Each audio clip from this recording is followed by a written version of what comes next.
Dear Motivation Minds Channel Explorer, today we embark on a fascinating journey through the human mind, enriching our transformation technique with the wisdom of great philosophers. Get ready to explore the art of transcendence in 4 steps, combining modern psychology with the depth of philosophy. We're ready to guide you towards deeper awareness. But first, subscribe to the channel and click the bell to stay updated. Join the Motivation Minds channel community that shares wisdom and personal growth. Don't miss any video guiding you towards a more positive mindset. And if you find value in these words, show your support with a like. Our community is small, and your contribution is crucial to our development. Remember, the key to change is in your hands. Only things within our power, things beyond our power are indifferent. In Epictetus's Reflections, we find the compass to navigate the waves of being. Focusing our energy on what we can control gives us the power to shape our inner reality. Now let's dive deep. Step 1. Give a name to your emotions. Know that you do not know, says Socrates. Let's start our journey with the Hellenic philosopher, illuminator of shadows. Giving a name to emotions is like turning on a light in the darkness of our subconscious. Socrates teaches us that only when we name emotions can we begin to distinguish and understand the complexity of our emotional universe. When you feel that your mind is immersed in a negative emotion, first give a name to that emotion. It could be sadness, self-pity, jealousy, anger, fear. Giving a name to our emotions shifts attention from emotional areas to the more rational parts of the brain. The mere act of naming it puts you in an external perspective to that negative state. When you live in a negative mental state without giving it a name, you believe you are that mental state, you identify with it, and that's why you can't find the way out. Step 3. Find the source.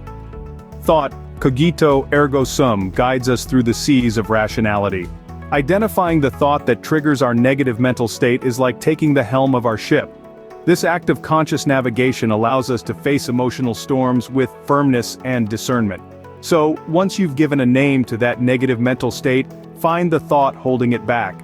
You see, to fully understand this step, I must reveal an important thing. Every time you formulate a thought that confirms an internal belief, your mind releases dopamine. This happens even when the thought is negative. That's why some people love living in negative mental states, because they have, within themselves in their subconscious, limiting beliefs, and entertaining negative thoughts gives them a certain mental gratification. Of course, this makes them feel bad, but they are almost addicted to it. In other words, when a thought aligns with your deep paradigm, whether the thought is beneficial or not, a gratification mechanism is triggered.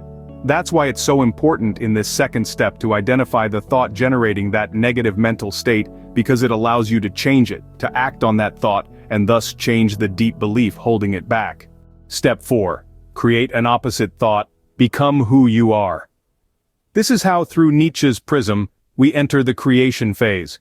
Forging an opposite thought is like shaping our destiny. Nietzsche inspires us to become artisans of our lives, to create thoughts that reflect the greatness of our essence. After identifying the negative thought, create an opposite thought that radically changes the mental schema. In this phase, you stop reacting to external reality and start creating it. Place in yourself a new thought that is nothing more than a new seed that will bear new fruits, a new cause that will bring new effects. When you reverse the negative thought, the new thought may not seem true to you. Remember that in those moments, the new thought blocks the release of dopamine that the negative thought was giving you.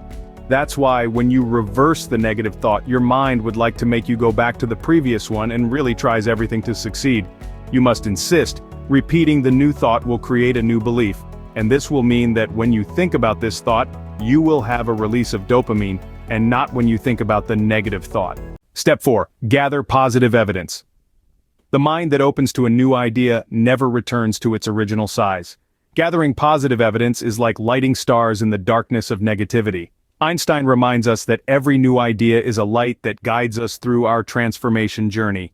These are some pieces of evidence supporting the new thought you formulated. You see, the brain loves evidence, so look for cases where the new opposite statement was true in your life. Even small pieces of evidence are enough.